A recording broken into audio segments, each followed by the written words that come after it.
all one heart, beat as one together, beat as one this moment, all one heart, beat as one together, beat as one this moment,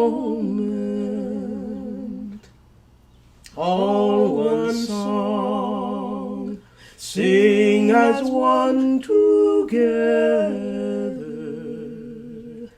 sing as one this moment. Om Namah, Om Namah Shivaya, Om Namah Shivaya.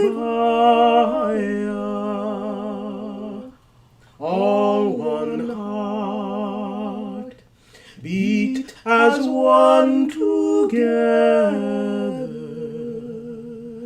beat as one this moment. Good morning, everyone. We are going to do a couple things a little differently today, as you might expect with me doing things. Before we get started, I would like to thank our tech team for today. That would be John Elliott, Bruce McPherson, and Mary Eve, I believe.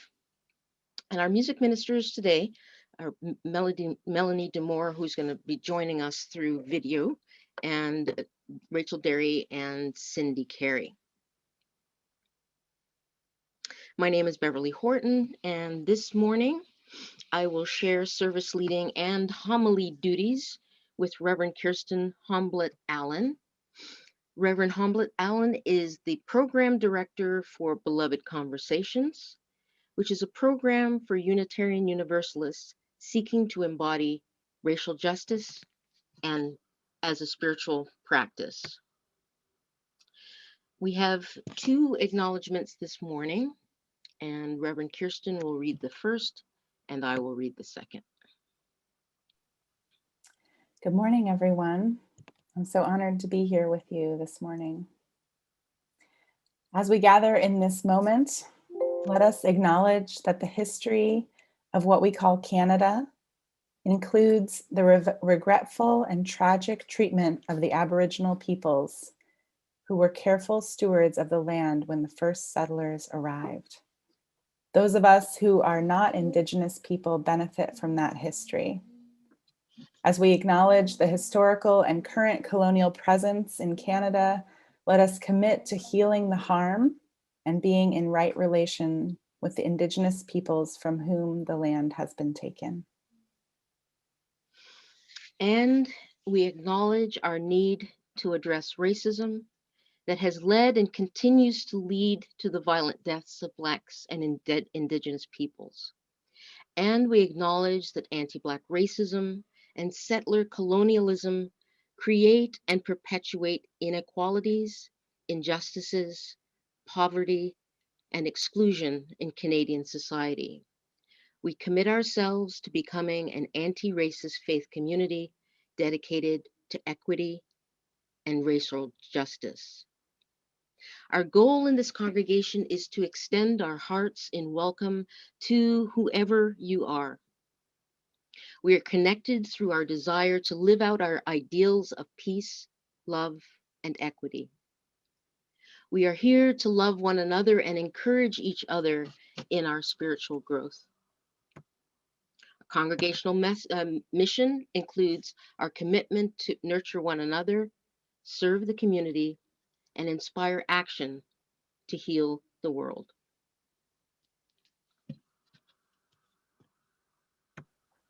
Our call to worship this morning comes from this wonderful meditation manual, Voices from the Margins, which is published by our UUA publishing house, Skinner House. And it's by the Reverend Joseph M. Cherry, called Prayer for Living Intention. If we have any hope of transforming the world and changing ourselves, we must be bold enough to step into our discomfort, brave enough to be clumsy there, loving enough to forgive ourselves and others. May we as a people of faith be granted the strength to be so bold, so brave, and so loving.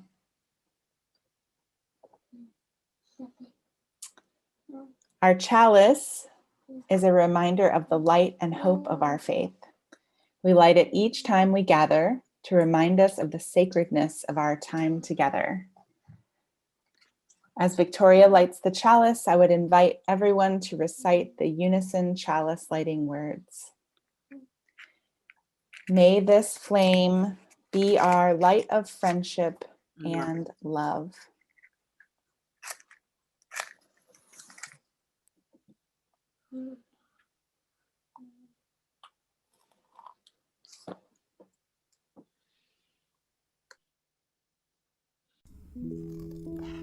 My name's Jelani Memory, and this is a kid's book about racism. This is a book about racism, for reals, and yes, it really is for kids. It's a good book to read with a grown-up, because you'll have lots to talk about afterward. Just you, keep reading. The book won't bite. Now to introduce myself. My name is Jelani. My skin color looks like this. If you're colorblind, this is the color brown. Because my dad is black and my mom is white, which makes me mixed. Or African American, biracial, black, or a person of color. I'm proud of who I am and the color of my skin, but because of my skin color, people aren't always nice to me. Sometimes I get called names. Other times, it's worse. The person doing it might not even realize that it hurts me a lot. And when they treat me that way, it makes me feel small. You see, some people believe that having different color skin means you aren't as good as others. That's called racism. What is racism? Racism means to hate someone, exclude them, or treat them badly because of their race or the color of their skin. And it happens all the time.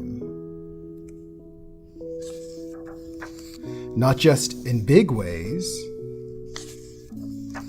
but sometimes it shows up in small ways, ways that are almost invisible. Like a look, a comment, a question, a thought, a joke, a word, or a belief. Racism is one of the worst kinds of mean someone can be, because racism thinks being different is bad. But being different is actually good. Like really, almost there, I promise. Really good.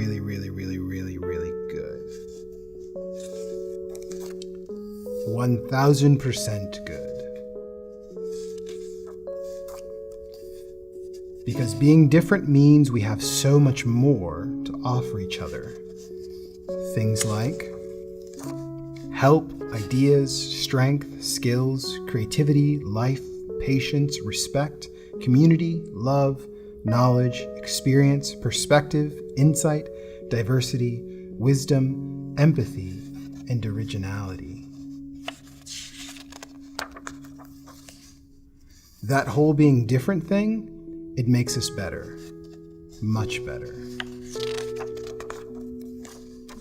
So if you see someone being treated badly, made fun of, excluded from playing, or looked down on because of their skin color, call it racism.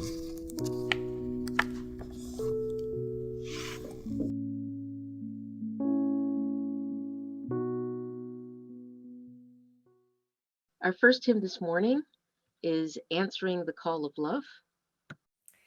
Good morning. We're going to do hymn number 1014 from the Teal Hymnal, originally called Standing on the Side of Love. This hymn was written by UU Minister of Music, Jason Shelton.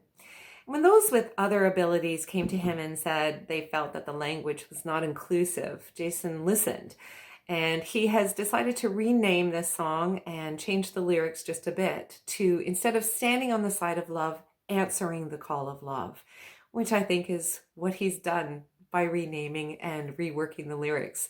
So if you're following along in the hymnal, anytime you see standing on the side of love, it is changed to answering the call of love.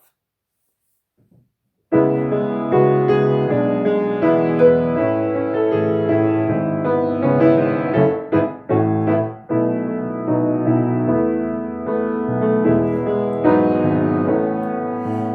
promise of the Spirit,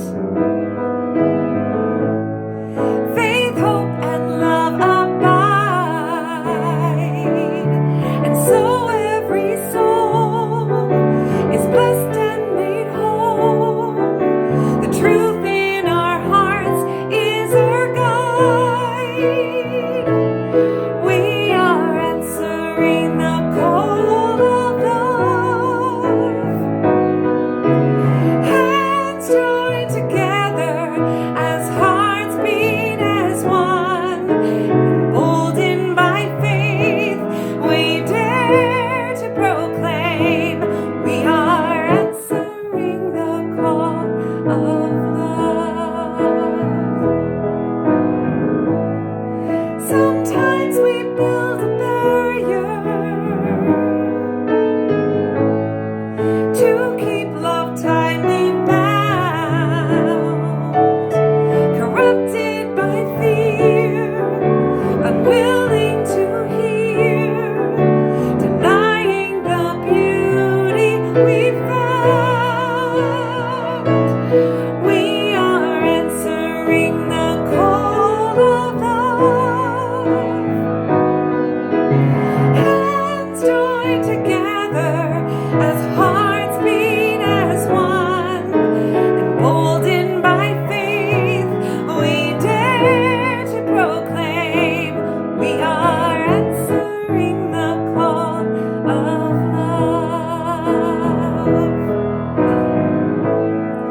A bright new day is dawning, when love will not divide. Reflections of grace in every embrace, fulfilling the vision divine.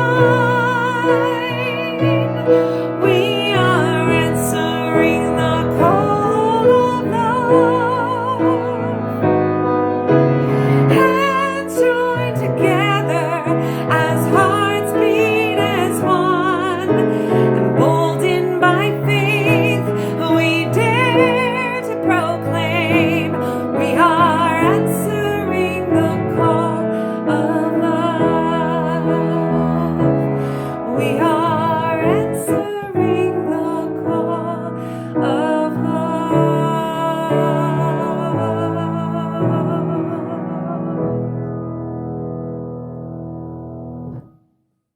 Going to invite you to into a moment of contemplation with me. So I would like you to settle your body in whatever ways it feels most grounded. Perhaps that means for you taking a deep breath. Perhaps it means closing your eyes or rolling your shoulders back, placing your feet on the floor, whatever makes you feel grounded and present.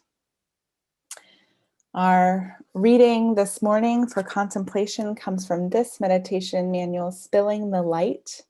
All of these meditations are written by the Reverend Teresa I. Soto. And following the reading, we're going to have a few moments of silence followed by a chant sung by Cindy Carey. Here are Reverend Teresa I. Soto's words. Can we develop the skill of remembering the future? Can we commit to build the community that will extend into a time that we only know by memory because it will outlast us? Memorize the compass points of the day yet to come. The truth, the love, the fire, the endless yes on the horizon.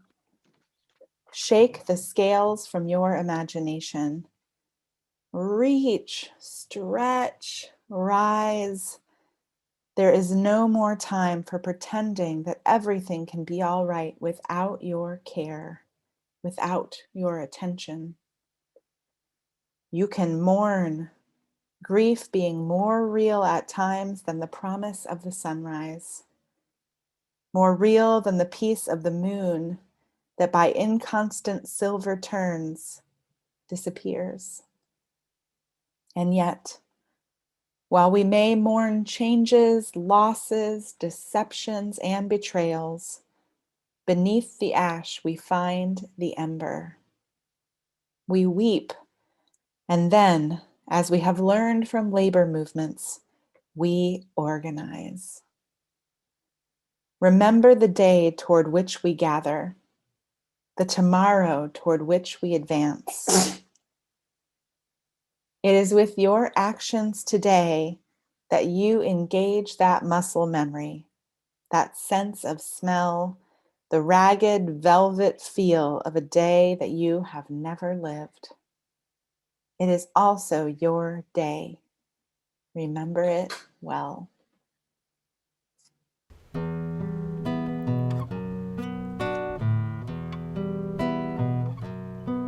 I hear the silence calling me, so softly calling me to what I have always been.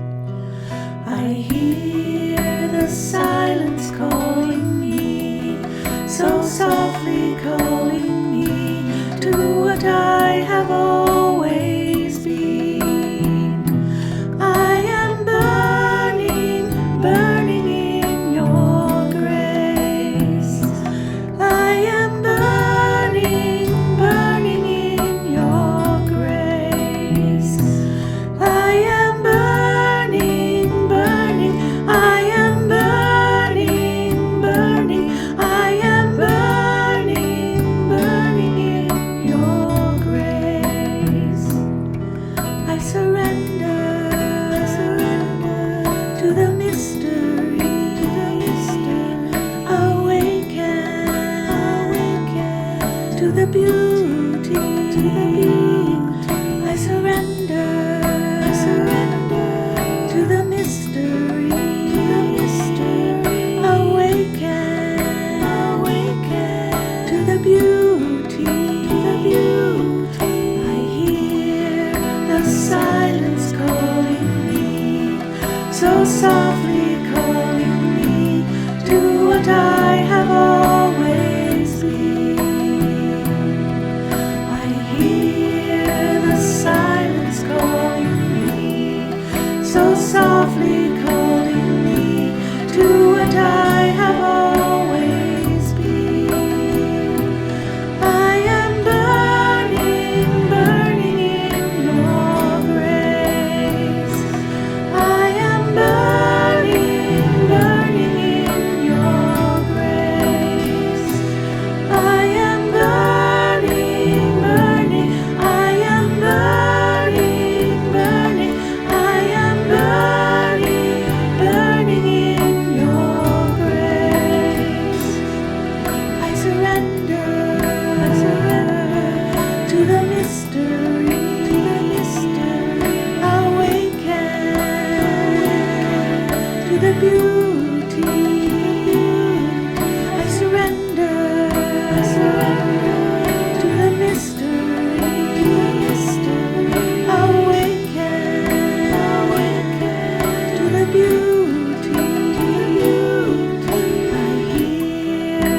silence calling me, so softly calling me to what I have always been.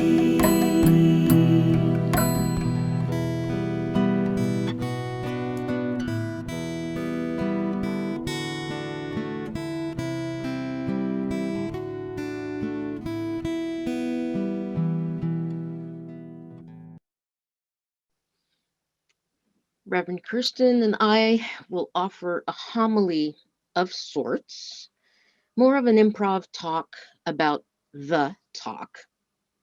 This morning, it's not that talk, that awkward parent-child conversation that someone at some time imagined would be a one and done.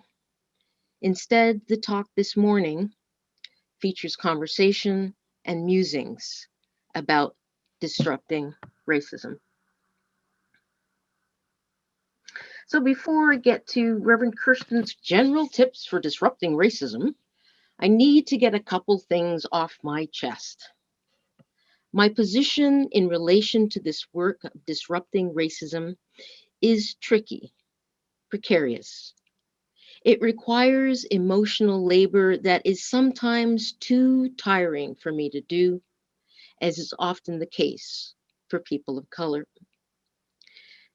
The attempt to disrupt a racist comment, an attempt to respond to microaggressions of the, "You're so articulate, I'm colorblind, I'm not racist, I have a black friend" variety, can be easily perceived by the author of the racist comment as an opportunity to offer a polite apology for an unintended personal slight.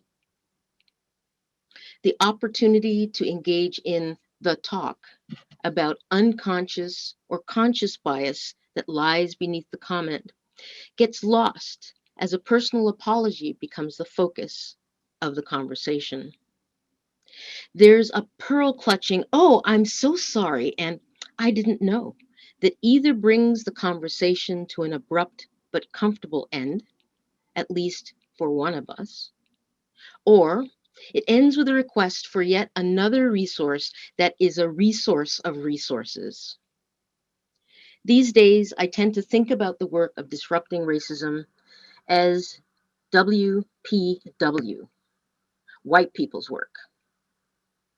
Sometimes I'm too impatient to apply some of the strategies I've learned for disrupting racism. Sometimes I am more invested in confrontation than in conciliatory strategies, such as RACE, R-A-C-E, Dr. David Camp's method for disrupting racism through mindful dialogue, empathetic listening, a process of finding common ground.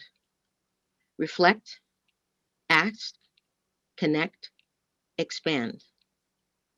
A fine method, but even the 20 or 25 minutes it took my group of allies to work through a role play in a seminar yesterday felt like an eternity to me.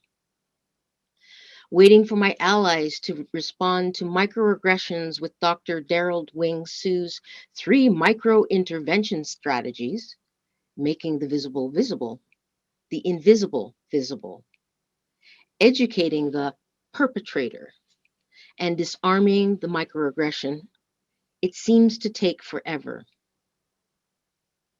But lest this devolve into a mixed gender international rant, a Rick Mercer meets Real Housewives of Atlanta's nay kind of thing, I pass the mic to Reverend Kirsten. Oh, thank you, Valerie. Beverly, hello. I'll answer to both. I just want to say how much I appreciate you naming that, and that I'm grateful that you feel comfortable enough to be vulnerable in that way, to share your frustration with us, and the irritation that you have with some of these structures for interrupting. Sometimes I think that, speak for myself as a white person, we get really into this, what is the exact way to do it? What is the formula? What is the method? it allows us to get really in our heads and intellectualize what's going on, as opposed to feeling it and being there as a soul, as opposed to just a head. And I'm sorry that that's been your experience. Racism is not okay. Just say that. So I wanted to bring a couple of simpler ideas to the group today, as our focus is talking about what to do if something happens in front of you that is racist. And this happens when there are people of color there, obviously, as you're talking about, Beverly, when something racist is said to a person of color. But this also happens amongst white people, right? Like when there's just white people there, and sometimes white people will say things in groups of white people that they would not say if there was a person of color there. So I think it's important for, in our WPW, white people work, to be ready to interrupt in mixed race groups and in groups of all white people. And I think part of what I'm hearing you say also, Beverly, correct me if I'm wrong, is that sometimes as a person of color, you want to speak to what just happened in whatever way that might be, out of your anger or frustration, or just by being like naming it. And then sometimes it would be a good thing for you to not have to be the one who does that, right? And so I think that it's important that white people are ready. And it's important that white people are discerning when the person of color is the one responding and when it is our turn to respond.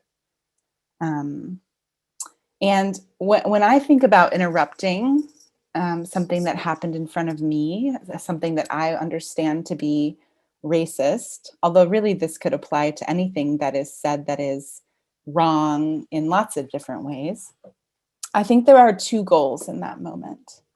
There's reducing harm to the person who is impacted by that. And there is to show other people who are there that not everyone agrees with that person who said that thing. I don't think the goal is to convince the person who said that thing that they are racist. In that moment, I don't think that's the goal, because that may or may not be possible. I think that's something that we could try to do later. We could invite that person to a private conversation and have a conversation about the ins and outs of what they said and what they could have said different. But I'm not always sure that that moment of intervention is the time to try to do all of that, because you're trying to be in solidarity with or reduce the harm for the person who is receiving that micro or macro aggression, let's be honest. And you're trying to show other people, hey, this isn't okay with me. And it's important that we say that out loud. I think that it helps us to, I think that some people don't interrupt, some white people don't interrupt because we only want to interrupt if it's perfect. If we have exactly the right words, if we know exactly why that was wrong, what they said, if we have our exact like teaching slideshow ready in that moment, right? But I think it's important to remember that the interrupting, that stopping what's happening is the goal. And there are lots of ways to do that. You don't need to have the right answer in order to show support for someone and to indicate that something is going on that's not okay with you. So I want to share a slide that I find really helpful. And this is just a very simple graphic that gives some ideas of what people can say in that moment. And I'll read these off in case folks can't see this well. You could say, that's not okay with me. You don't have to know what to say after that, but I think you just can say, that's not okay to say that. I find that offensive. Wait, hold on. I need to process what you just said. That's a good one because it gives the person a clue that they've said something that was not okay, and they have a chance to figure that out in the moment, which they may or may not do. Help me understand your thinking. So sometimes asking people to dig a little bit more deeply into it will cause them to think, oh, wait, maybe that wasn't the thing I should have said. I didn't realize that you think that. I love that. It's like a little subtle dig, like, oh, here. Hi, my love. This is my daughter, Esme. She's here with me this morning. I'll just say, hey, stop. I want to over. This is pandemic parenting, my friends. Welcome to my world. You could also say, I'm sorry, what? I think that's a very simple Can one. you get me that juice? That you're too close there. Esme Grace, I need you to stop talking for just a minute because Mama's talking. Okay. You could say that's not funny. Sometimes people are making a joke and they need to know that that joke is not okay to make. You could say, we don't say things like that here. I think that's a really good one for in church because that uplifts our common values. That's not something we do or say here. Or you could just simply say what you just said is harmful. I think that's really simple and honest. So those are just some examples of quick interruptions that people can try.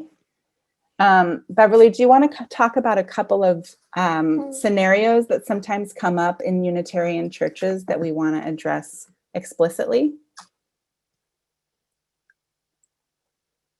Oh, I can't hear you.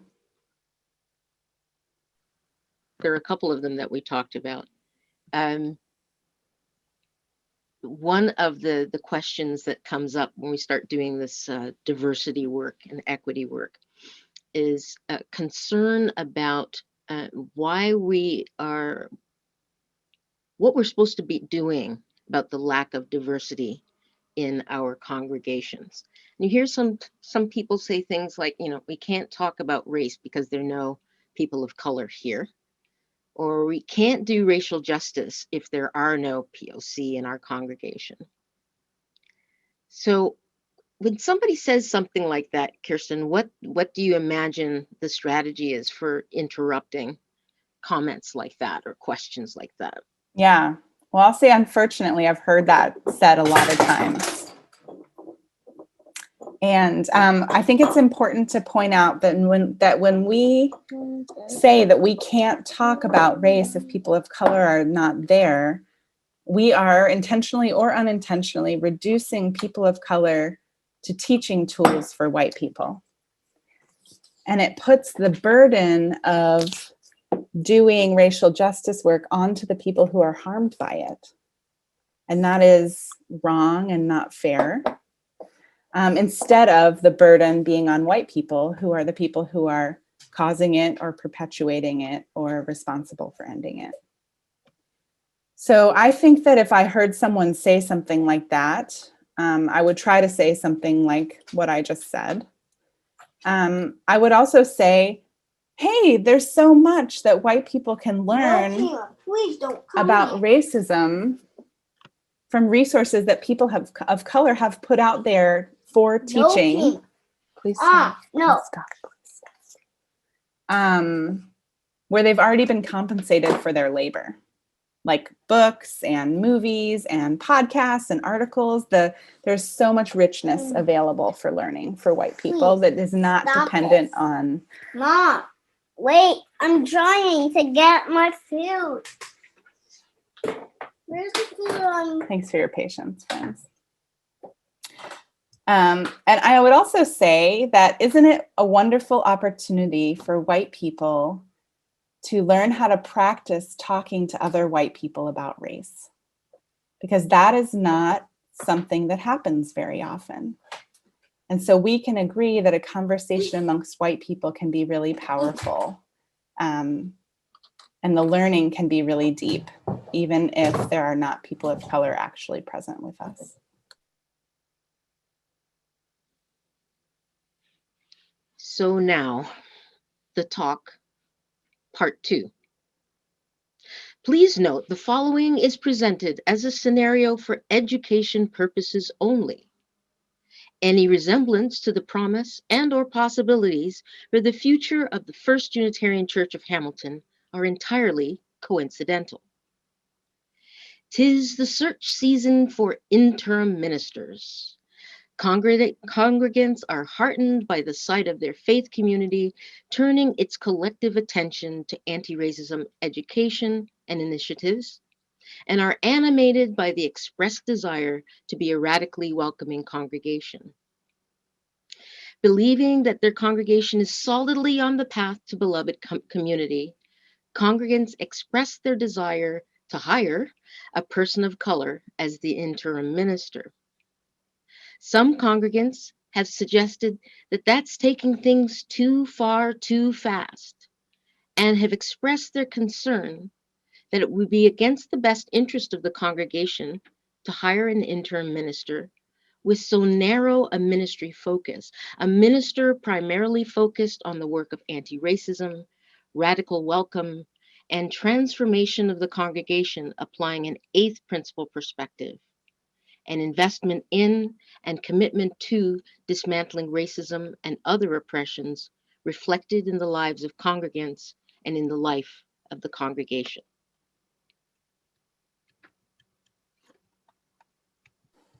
Yes, that is a challenging one, Beverly. I think that there are a couple of important assumptions that we need to name there. I think there's an assumption in that a minister of color needs to be primarily focused on the work of anti-racism and the transformation of the congregation in regards to racism and white supremacy culture. I think this connects to what I said earlier about the work of dismantling white supremacy is the work of white people, not people of color. And so while a minister of color may have more experience as the recipient of racism than a white minister, I don't think it's fair to assume that that would be their interest, their passion, their primary focus at all. And in fact, I think it's kind of fraught for that to be their primary focus because it is so personal to them in a way that it's not to a white minister. I also think that there's a second assumption in there that hiring a minister of color will help us be less racist, show that we're not racist, allow us to become a more diverse congregation. And I think that that work needs to happen regardless of the identity of the minister. And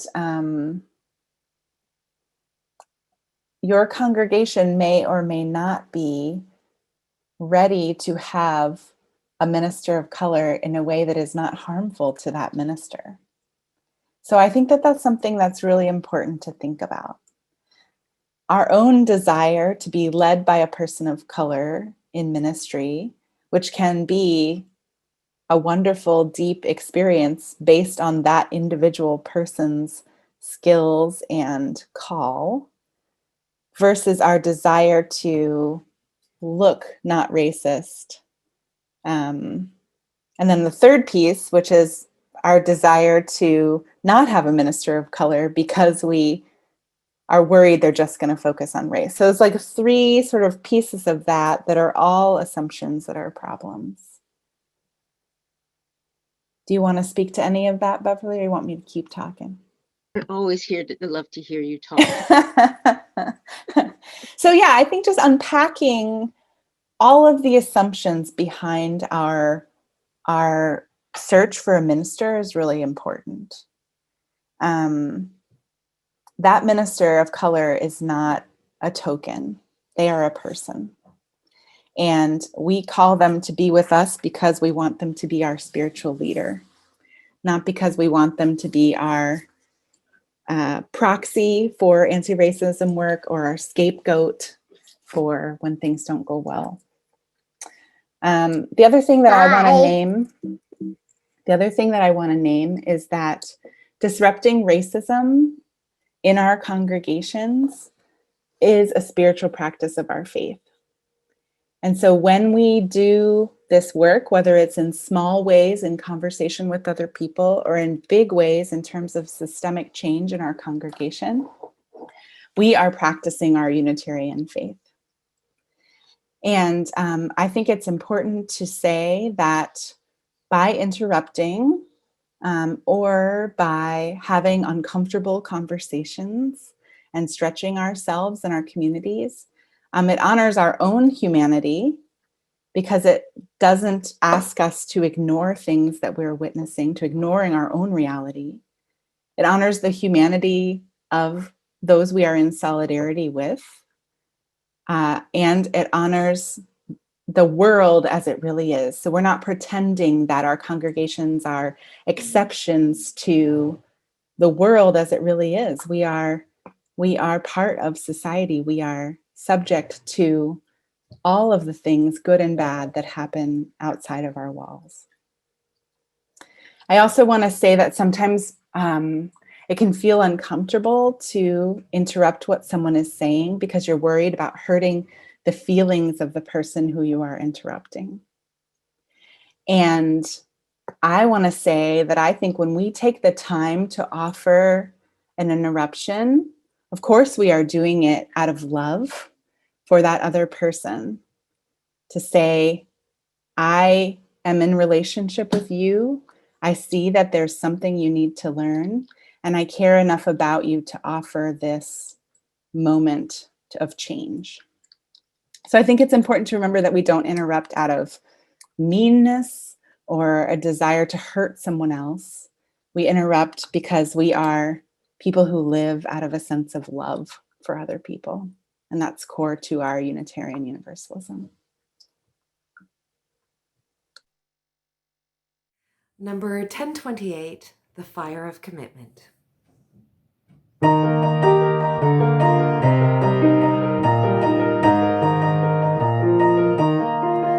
From the light of days remembered, burns a beacon bright and clear, guiding hands and hearts and spirits into faith set free from fear.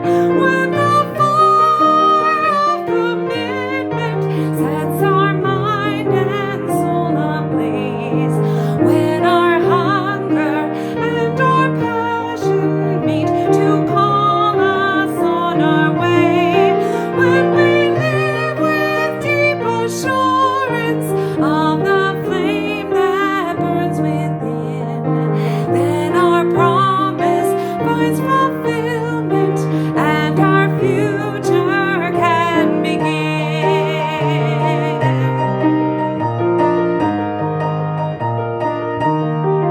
From the stories of our living rings a song both brave and free, calling pilgrims still to witness to the life of liberty.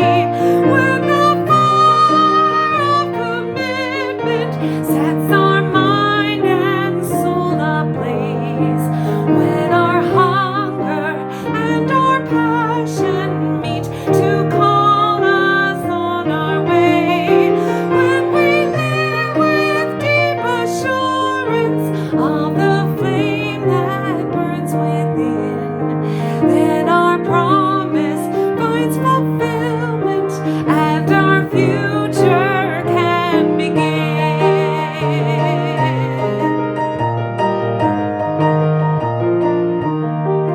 From the dreams of youthful vision comes a new prophetic voice, which demands a deeper justice built by our courageous choice. When the fire of commitment sets our mind and soul ablaze, when our hunger and our passion meet to call us on our way, when we live with deep assurance of the flame that burns within, then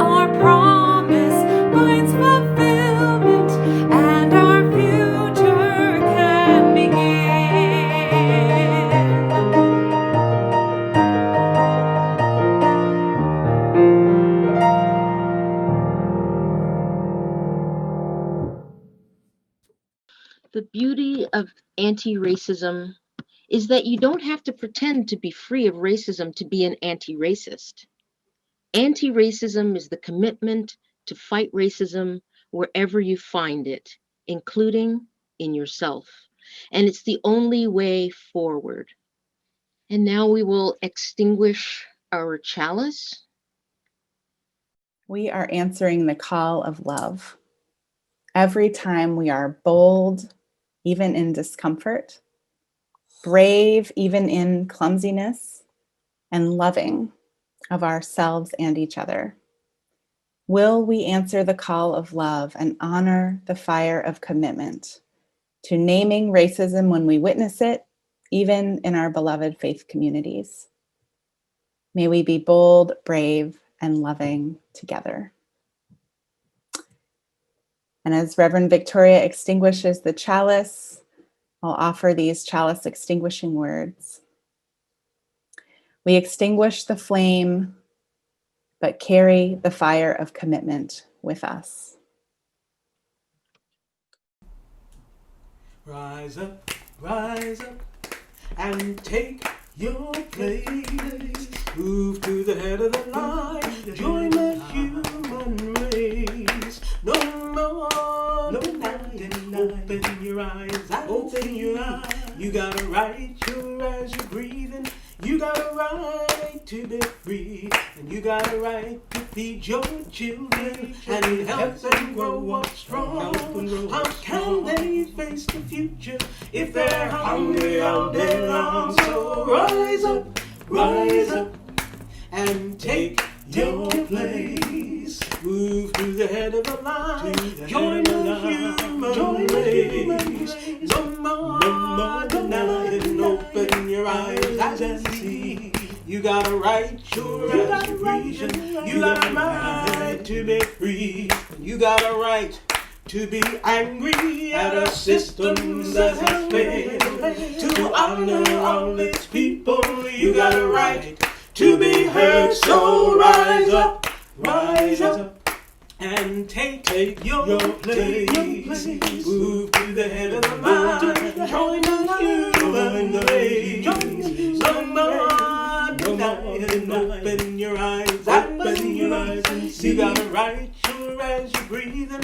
You got a right to be free, and you got a right to be his sister, brother, teach the family. You got a seat here at the table. Sit on down right next to me and rise up, and take your place. Move to the head of the line, join the human race. No more denying, open your eyes and see. You got a right, you got a right, you got a right to be free. You got a right, you got a right, you got a right to be free. Yeah, you got a right to be free. You got a right to be free.